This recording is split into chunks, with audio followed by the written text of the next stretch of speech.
നമ്മുടെ ശരീരത്തിനും മനസ്സിനും ധൈര്യവും ശക്തിയും ലഭിക്കാൻ, അതുപോലെ തന്നെ ശത്രുവിൻ്റെ മനസ്സിൽ നമ്മളെ തൊട്ട് ഭയമുണ്ടാകാനും, ജനങ്ങൾക്കിടയിൽ നല്ല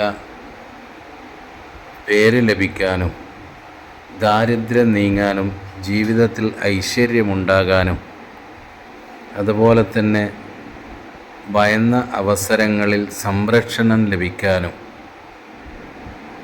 മനസ്സ് മടുപ്പുള്ള സമയങ്ങളിൽ സന്തോഷം കൊണ്ടുവരുവാനും മഹത്തുക്കളായ പണ്ഡിതന്മാർ പറയുന്നു.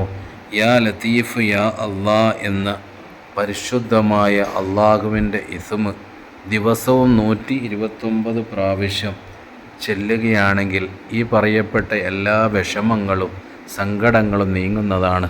അസ്സലാമു അലൈക്കും വറഹ്മത്തുള്ളാഹി.